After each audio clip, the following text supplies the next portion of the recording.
Hello and welcome back to Crossroads of Cognizance.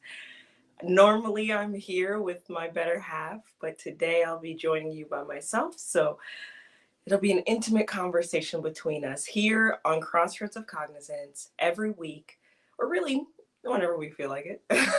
We come together, Katrina and I, to discuss the happenings of each week from a magical and energetic perspective. We also like to talk about some of the things that we've been seeing as repeat themes and ways in which we've been able to help others navigate it, or even the things that we've had to navigate ourselves. And we offer these things to you all as our loving community to inspire and hopefully enrich your life.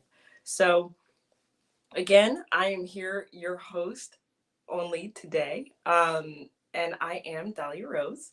I am the shop owner over at Crystal Cognizance on the East Coast. We service our community with magical tools, healing sessions, intuitive readings, guidance, and everything in between. Normally, I'm here joined by the lovely Katrina, but she is rearranging her shop today. Very exciting! So can't wait to see what that looks like and all the new things and classes she has going on over there. If you get a chance, I believe she is still doing her broadcast tonight, which is at the Crossroads. And so, if you're looking to have one question answered, it's a great opportunity to meet her, to get some intuitive guidance, and to um, have a different kind of experience. They are an absolute riot to watch, so I highly recommend it. So, one thing that I'd like to add to the show today, as we go on to talk about our topics, if there is any of our regular audience members that would like to join me on today's broadcast, I would love to invite you on. Oh, surprise! So, drop a link in the comments and we'll have you on. We'll see how it goes. Week, this week has been very interesting as well as last week. And so, one of the trends that I was seeing this week, and actually it comes up every couple of months, is this trend surrounding destiny. Now, there are a lot of buzzwords in the metaphysical community. So, destiny is one, purpose is another, spiritual path is something that people commonly talk about, and there doesn't seem to be um, a fully formed definition of these things. Those definitions tend to be fluid. And so folks will come in and they'll be asking the questions, what path should I take? What's my purpose? What am I destined for? And there can be a definition that is pertinent to each person. It can be as if you're having a brand new conversation depending on the person you're speaking with. And I find that very interesting. And so I thought today's broadcast, we could have a conversation together, you and I, about what sort of things destiny invokes. And I could share with you all what typically I do to serve people when they ask me that question. So, when it comes to destiny, I remember being a newly developed spiritual person, wondering what spirituality held for me and what path I should take. I was coming from a very religious background, in church every Wednesday and every Sunday all day long. And so when I was of that faith, it everything was sort of laid out. Everything was very, make sure you're doing this, make sure you're doing that. Most religions have a pathway for you to take, and they'll give you different reasons for that, so you don't deviate, so that you don't so that you aren't tricked by the enemy. And there's all these phrases around why you should do certain things and what you should do, but there's no real clear personal definitions as far as um, what you're doing spiritually when you take that path. And at the end of that spiritual path, when you're involved in religion, typically speaking, of course, religions, there are so many out there, so I can't really generalize, but typically there is some formula. You're an exceptional person, you help others, you give, you attend to the church or organization that you're tied to, and all of that means that you will be destined for um, forever, for a life with God, a life in heaven, and whatever heaven looks like to those that are guiding you in that religious process. So it seems like the perfect circumstance, especially if you're coming from a life where things are hard. Maybe, every time you try to start something, it doesn't work out. Or maybe there are continued run ins with just plain old bad luck. Maybe you have curses, generational curses, family issues, whatever the case is. And so when you're offered this destiny of, you know, life forever with, if it's Jesus, somebody who died for your sins, if it's another deity, it seems like this opportunity to escape suffering. And that idea can be beautiful. When we talk about destiny outside of religion, it's a little different. It can look different.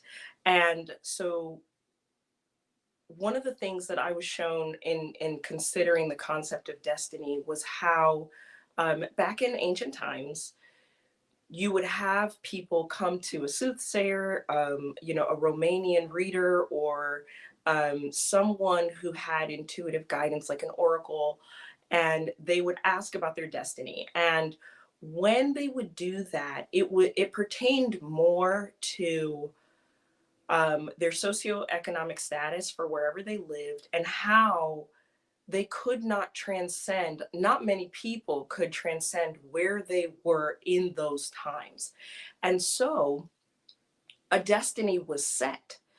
If you were born poor in the era of the Renaissance, then it was likely that that was your life. And that poor state, that poverty would carry on throughout your family. And if you were picked up for anything, it was exceptional. And some would even say, given, gifted, divinely intervened.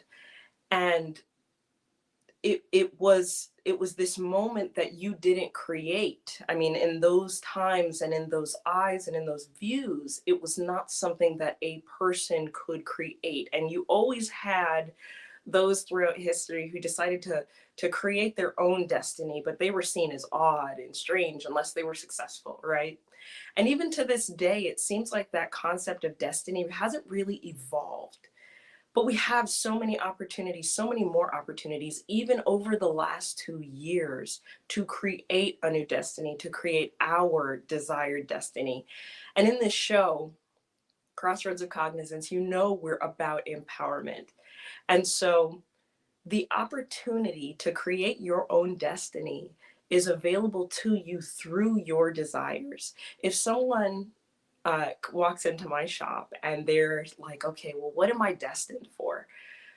It can be said that I could just as easily say, I see greatness in you, and you're really going to go out there and change lives. And that, I would say, is mostly the case. When somebody, a reader, a psychic, a medium, gives you the reference that you are supposed to change lives, that could be one life, it could be two, it could be three. And in the moment that you're given such a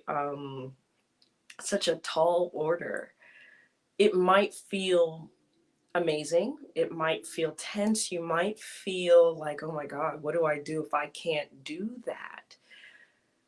But the way that that unfolds can happen in so many different ways. You could be that person, that random person that rides the bus that everybody always ends up sitting next to and spilling their guts. And when they leave, by the time they get to their stop, they feel better, and you walk away feeling heavy because you're an empath and all you did was absorb it. But that person's life is changed.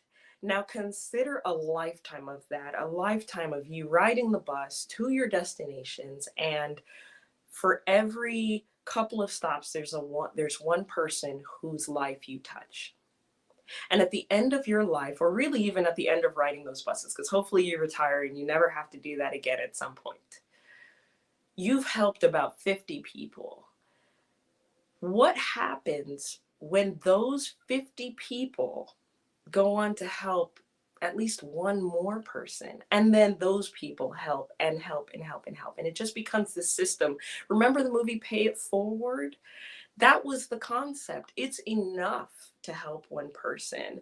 And so if you feel destined, if you have been told you are destined for something, realize that it is one, if it's given to you, it's not a tall order, it's absolutely perfect. Two, to some degree, you get to decide what that looks like. Very recently, even in fact, I think it was yesterday, I was having a conversation with somebody who asked me this question. She's an amazing person. She's done so many amazing things that she believes is small.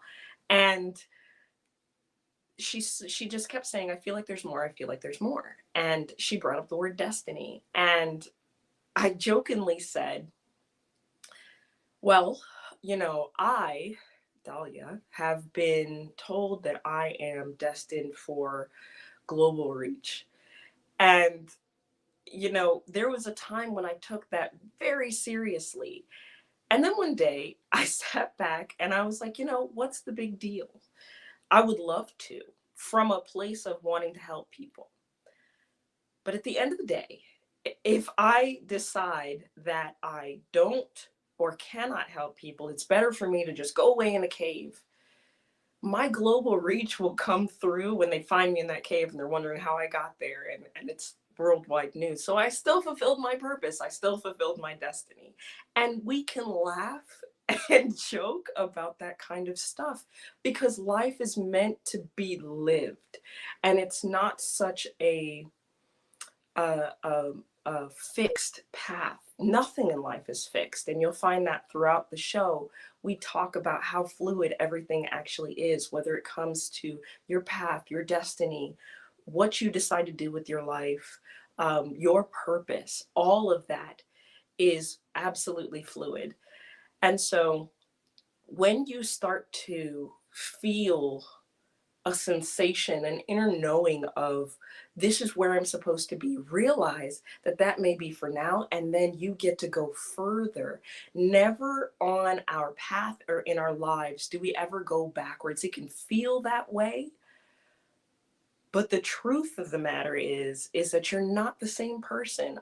There was an internet meme circulating, and it was talking about scientifically how you cannot be the same person because you shed cellular tissue every day, and you know different lumps, different bumps come, and so you're nowhere near the same person you were even a few hours ago. And it's a weird nerd joke, but it's true, and it's true on so many levels. So when you approach your destiny, realize that it's a feeling of knowing you are at the right place at the right time. One, it's not consistent, and two, you can change it, and you also may feel that boost, that energy, that knowing in multiple spaces. Because if your destiny is to help others, if your destiny is to heal generational curses, if your destiny is to save your family, then it's going to come through at the family events and organizations. It's going to come through in the businesses that you open. It's going to come through when you're sitting on a bus and just sharing what you know with another person or making them laugh. I know that's one of my favorite things to do, so hopefully you guys are all chuckling. Another interesting thing about destiny and sort of the things that we are supposed to have happen in our lives is how much destiny has to do with our experiences.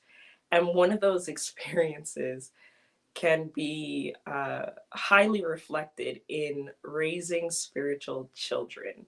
So, more recently, on a global scale, we've been seeing children come into this world fully awake. I mean, they are self-aware. They are they feel everything. So they're more emotional. They care more. I mean, if you look just even in the generations that are coming through high school right now and getting into college, I don't know if there has been a generation that cared more about the environment and each other than the ones we're seeing. There is anti-bullying on a level that I know I never experienced as a kid. And so with all this care, with all this feeling, it seems like the generations are only getting more and more self-aware and more highly sensitive. And not from, I know, we talk about the softening of the generations and how they can't handle certain things. And maybe to some degree that's true. I would say it's not for us to really make fun of, but to integrate the old with the new, but that's a topic for another time. If you are if you find yourself raising a spiritual child, it is a roller coaster, and the highs and the lows are fully formed experiences. You are going to There's no half stepping. There are, you know, the generation of children, I think, just before my generation. So technically speaking, I'm I'm a millennial, but I feel like I'm a little bit Gen X. I don't know. But that wave, Gen X and before, there were indigo children in there. And the concept of indigo children is that they came to disrupt patterns, to break establishments, to, say no more, and pave the way for the next wave of crystal rainbow children. There are a lot of terminology and definitions out there. I would highly recommend you research because you may find community in those things. However, it seems that the indigo children and the people that sort of came um, before millennials were a group of individuals who were very much self-propelled and individualized, I would say. And the waves that came after them, the generations that came after them, are more community based. They're more, in search of the other, not necessarily from a place of dependence, but from a place of the only way we're going to change this planet and truly make the difference that those that came before us wanted to, is to do it together and to accept our differences as an opportunity for making up for each other's strengths and weaknesses. And so, our spiritually gifted children, when you're having that experience, they become these little mirrors, and you know you can see in their eyes the whole world. And when you look into those eyes, oftentimes you get reflected, you get to see your own reflection. And that can be it can be a really raw and opening experience. And so I wanted to talk a little bit about what it's like to have a spiritually gifted child.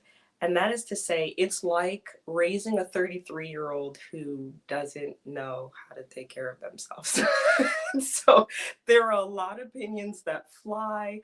There are moments of sensitivity that you can't recall having yourself. And then there's this weird random occurrence of wisdom where you're in deep in thought and somehow they telepathically pick up on what you're saying, and you turn and you just have this moment of, who are you? Where did you come from?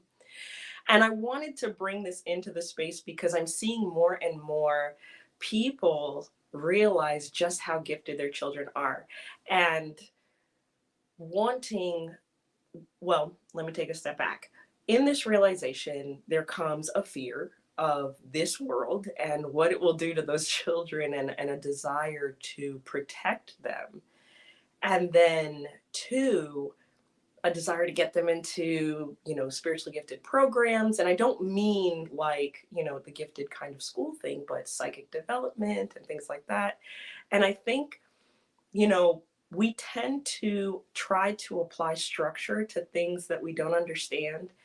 And I'm really starting to see how we are more how we could take a page out of their fluid book and just roll with the punches. I mean, of course, as parents, we are here to give them safety and boundaries because they don't have them, because, you know, even in the case of one of my spiritually gifted, because both my boys have their own spiritual talents.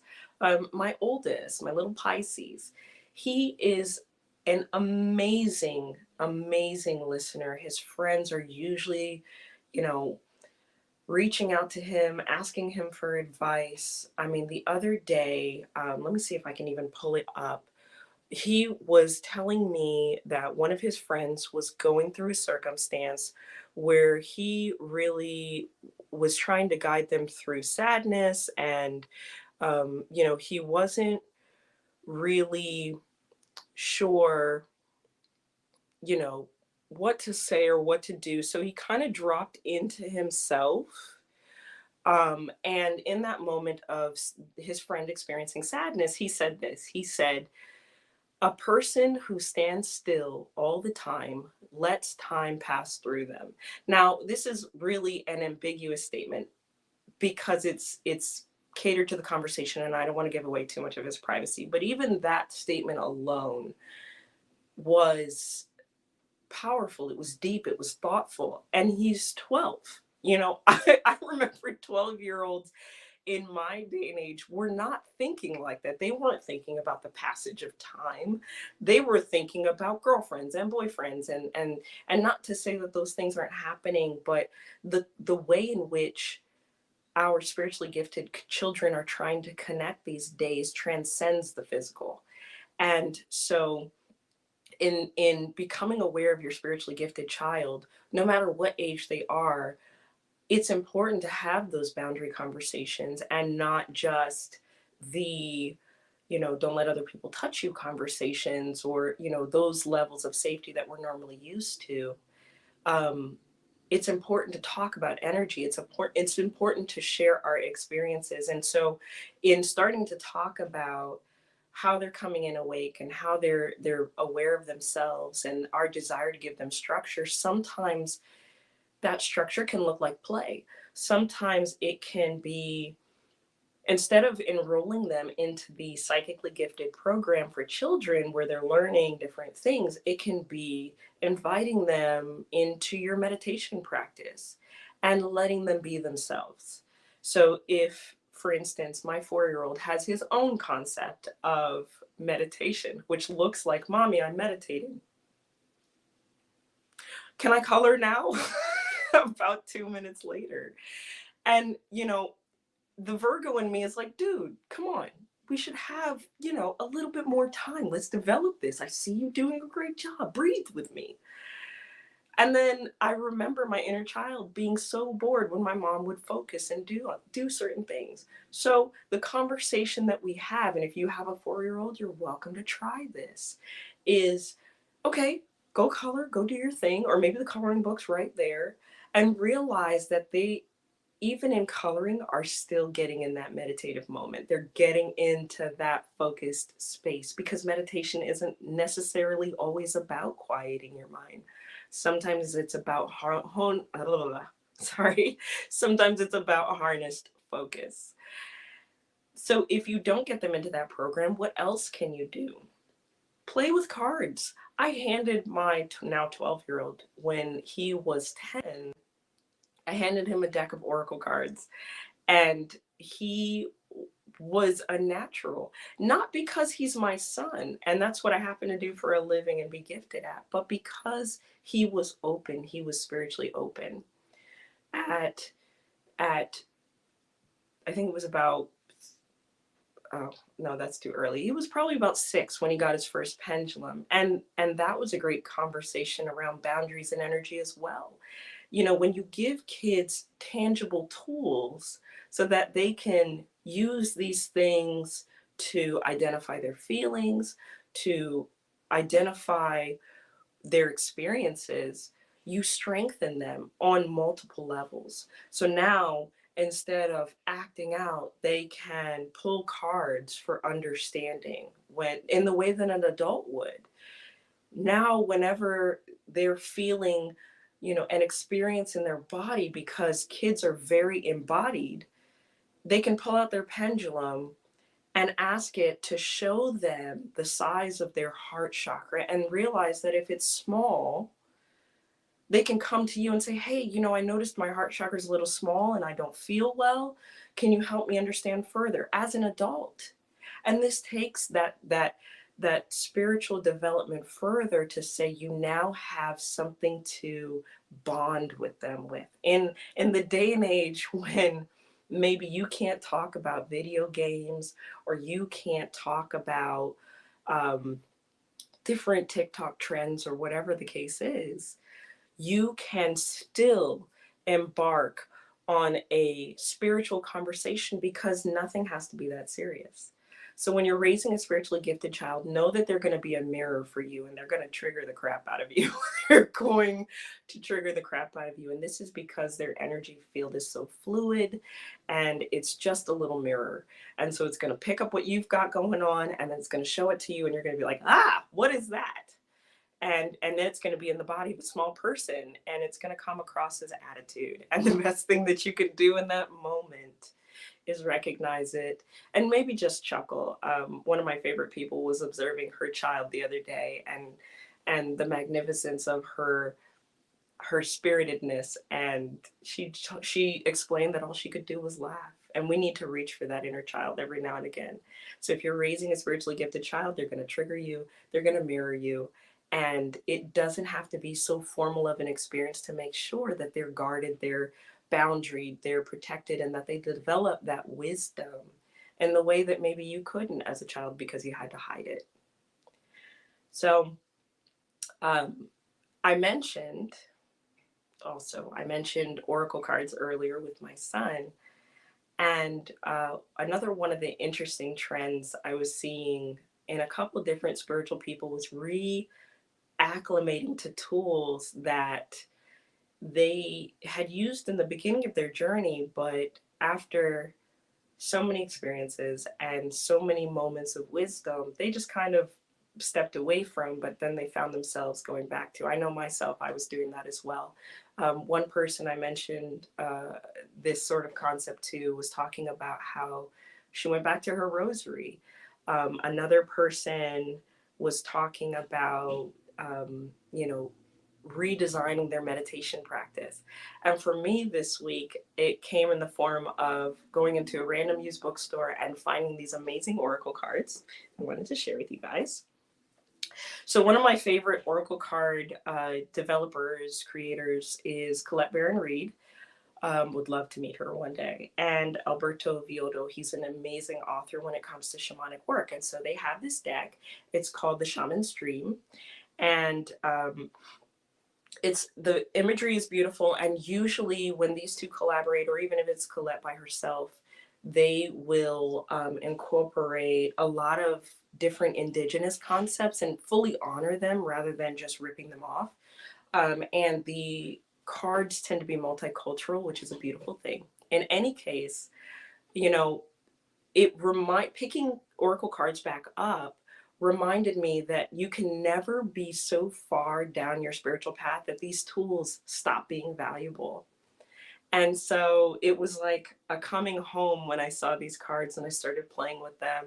And it reminded me how in the beginning of my spiritual journey, the only guidance that I could reach for daily, because you can't pay for readings daily. You certainly shouldn't, I don't think.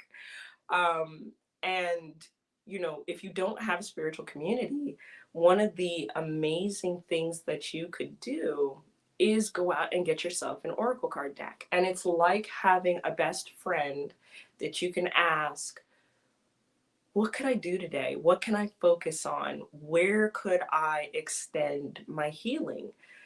Especially when you've hit a roadblock. Because when you wake up for the first time, when you become spiritually alive and you start to realize this is out of alignment, that's out of alignment, these people are, sort of draining me, and you want to shut yourself in, you can start to lose one of the main components that's important for your spiritual journey, which is trust.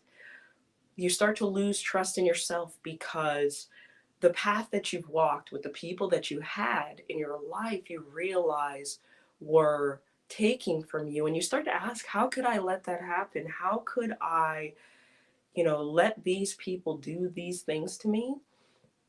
And it might feel denigrating. You might want to come down pretty hard on yourself. We tend to be our worst critics. Then you might start setting those boundaries and go into overdrive. And instead of boundaries, you start setting walls, and we all do it. But in that walling up process, you go into what I typically refer to as cave time. And you want to make progress on your spiritual path. You want to keep moving forward. And you start to find mentors and advisors, and that's a beautiful thing. But your greatest advisor and your greatest guru is going to be you. It's going to be your higher self and all the spiritual components that make up who you are. And that might be the spiritual contracts that you have with different deities or anything like that. But in the beginning of your spiritual path, you may not know how to connect with those energies. And so, again, I highly, highly recommend going out and getting an oracle card deck. And that can give you daily focus. It can also help you connect with those energies I was just mentioning. When you set out to talk to Kuan Yin, she was a big person. I know in the beginning of my spiritual journey, when I was seeking self compassion for all the mistakes I had made, when I was looking for um, just comfort, Kuan Yin was an amazing energy who stepped forward in place of my religious connection, which was Mother Mary, because I was wrestling with that in the beginning. And I know a lot of you out there had to come through, different circumstances. And if religion was a painful place for you, in spirituality, it may not seem like it fits. But there are translations, and like I mentioned, Kuan Yin was one for me. But again, if you don't know how to connect with these energies, you have an opportunity through oracle cards. You can do it through tarot as well. The reason I'm not mentioning tarot for beginners is typically because tarot can be a little abrasive and just cut right to the point, and that can feel a little prickly. So, picking a daily oracle card and saying or asking your guides, your nearest and dearest deities, or your ancestors or whoever to infuse themselves in the deck, or just to be with you in that moment if you intend to use the deck for multiple purposes, they can really pull forward and give you spiritual guidance to focus on. And so even as I picked a random card in this moment, it is the authentic self, many masks. And what's interesting about that is that we are talking about authenticity. And so if you were to say, pull that card, one, visually it's beautiful. Two, you may go into your day, if that was your daily card, you may go into your day asking yourself, where else can I be authentic? Which is not a question you would have known to ask. It's not a question, especially if it's in the beginning, or even if you're a seasoned spiritual person. You may be well formed into whatever your personality is when it comes to spirituality, that you may gloss over that authenticity. You may not think to take the spiritual integrity and say, hey, am I still in that space? We may forget that sense of fluidity. And so this card comes in to talk about the authenticity of you. And so you take that through your day and you start holding up that card. I used to keep these cards, the daily card pulls, as bookmarks if I carried a book with me. Or if you're getting into building altars, you can set them up there as a point of focus for the week. The point is having these oracle cards, not only do they give you a point of focus, but they also give you an opportunity to ask questions that you wouldn't have asked, to take your spiritual journey deeper when you may not know how.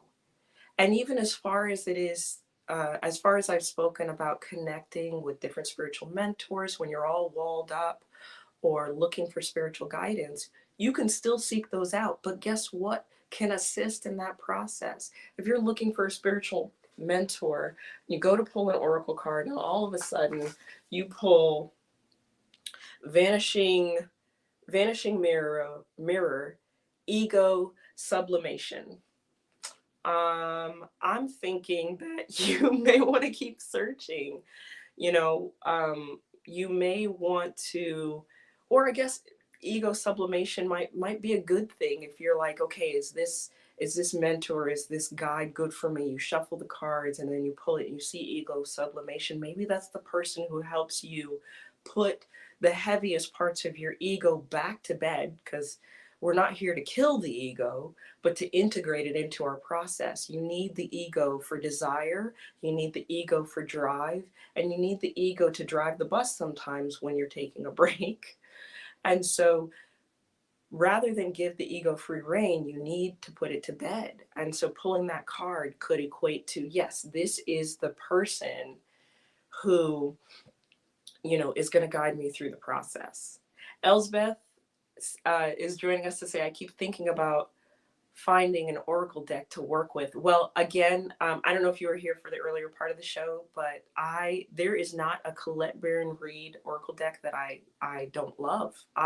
She's amazing in what she creates, and she tends to find really talented artists to really convey some amazing concepts. One of the first decks I got from her was the Enchanted Map Oracle deck, and it was literally a map to help me navigate a very tough separation and eventual divorce.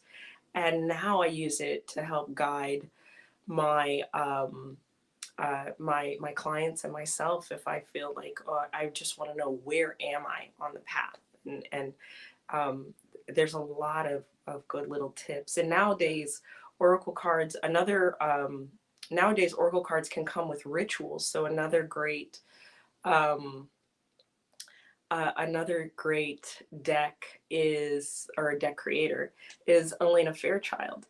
She tends to do a lot of heavy research into the cultural components of what she creates. And again, you have a person who really honors that background. Great, Eric. Yes, I love my oracle decks too. So highly, highly recommended. Again, just the best friend that you could ever have. And, they'll cycle through. Shamefully, I will say, I think I have about 15 oracle card decks at this point. I see one, I love them. And then they will transcend my journey. Sometimes they become gifts for others. I get to have an Eric Wolf moment where I end up purging them. So, um, you know, when it's always good. Katrina's a reader. I'm an intuitive guide.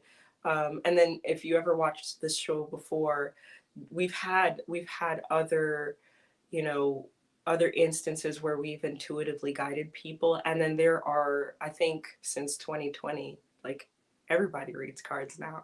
Your best friend, your hairdresser, everybody reads cards. Just ask the question. You probably will have an intuitive person in your midst. But like I said in the beginning of this part of the conversation, the best guide you can have, no matter where you are in your path, even if you're in a sad place, is your higher self. And that higher self can come through your tarot cards, can come through your oracle cards. I know there's some philosophies out there that say you should not read when you're sad or when you're in a lower vibrational space. If any of you guys have any feels about that, definitely drop them in the comments. But I think from my vantage point and my experiences, and this is not to say that it's gospel, sometimes those moments can be the best time to pull out your cards and see what's going on, because oftentimes you might find yourself in a place of feeling very lost. And those, like I said, the enchanted map can get you right back on track. So oracle cards, tarot cards, they're amazing. And the nice thing about oracle cards is that most people can pick them up and start interpreting some of the imagery right away. So, let's see, I'm going to pick another card for you guys. That's what we're doing right now. If you want a real reading, a real in-depth reading, I highly recommend Katrina's show tonight, which is at the Crossroads. I am trying to think of what time it is. It's 10 o'clock Eastern time. I know that. So if you're on the West Coast, I believe it's count backwards 3 hours, so maybe 7. In any case, when you hold up an oracle card, you can look at the imagery first and see how it speaks to you. If this says lost compass, 7, no, it's not 7 a.m., Eric. It's 7 p.m. Thank you. I was like, they don't do it in the morning. So, holding up a card like Lost Compass, if your question is, where am I on my path? You may be spinning your wheels and the cards may be telling you, hey, it's time to kind of sit back and check in with your integrity. The other thing I love about Oracle cards is that you can use them not only as a point of focus. Thank you, Elsbeth, 10 p.m. There's a little bit of a delay. So yes, I'm getting confirmations from these lovely folks, part of our audience. Love you guys. Thank you for having my back. 10 p.m. Eastern time, 7 p.m. West Coast time for, which is at the Crossroads. So you can see Katrina and you can tell her I said, hey girl, hey. So with Oracle cards, not only, and this is not just the creation of Oracle cards, but with tarot cards as well, they carry that vibration and that energy. So you have a point of focus for the day, but you can also use them to build crystal grids. You can also use them to empower spells or different rituals, ceremonies, things like that. And they even now make oracle cards for crystal grids. So for instance, I have here, I think it is called the Crystal Grid deck. And what you're going to get are images of different crystals that you can use as part of your crystal grid. And you form them into, they kind of come together in this this beautiful little pattern if you want them to, right? So you bring together those energies, and if you flip them over, they have cards, they have messages and meanings on the back that might add to your spiritual path. So there's so many dynamic ways in which we can use these cards to really help reflect where we are, where we could be going. And then I'm sure you've heard Katrina and I say on the show, if you haven't heard Katrina say it, I don't want to speak for her, but typically when I'm giving a reading using oracle cards or tarot, if you don't like what it says or the path that you're headed down, you can change it. And this circles right back down to destiny. As the cards are laid out, it may be speaking to your destiny. But if you don't like what it has to say, you have an opportunity to change it. So ask things like, what can I expect? But don't stop the questions there. Ask, is there a way that I can navigate that? How can I best navigate what I'm looking at? Do I have to endure what it is that I'm seeing in the cards? And they'll tell you yes or no. And then I mentioned pendulums earlier, so you can definitely dive into other spiritual tools. If the cards say money is coming, why not do an abundance spell to amplify it?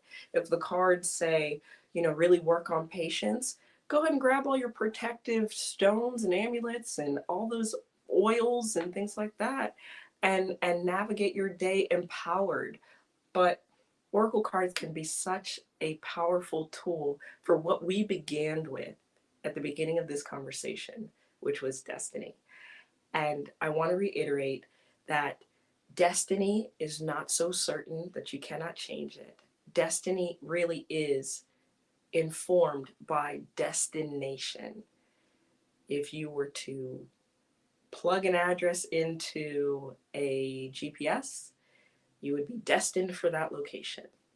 If you took a wrong turn, it would tell you, here's how you get back on it. But if you get to the end of that destination and you don't like what you see, the car doesn't stop. You don't get out and say, okay, oh, well, I guess I'm stuck here. You change. You drive down a different road. You take a different path. And so destiny is flexible. Sometimes you are destined to have certain people in your life. And again, that includes children. And it may be easier to ascertain what it is that they came to bring you rather than trying to structure, make, and mold them into somebody they're not, and to learn from them and with them rather than trying to make them into you. And then in the process of all that, if it's all confusing, if you're not sure what path to go down, what's your destiny, what is going on with these children, you can always grab those oracle cards or tarot cards to help navigate that path. So normally we do this show and it's less of me rambling and I have my lovely partner with me. So we make it to an hour, but I think we've said enough. I think I've said enough. And I would love to catch up with you guys next time if you have thoughts on anything that was said during the show. Would love to hear from you. Katrina and I will be back next week. And again, if you want to catch her tonight, I believe 7 p.m., 10 p.m. Eastern, 7 p.m. West. You can catch her at Witches at the Crossroads. Get your question in or just say hi. And we will see you next time on Crossroads of Cognizance. I hope you all have a great week. Bye, everyone.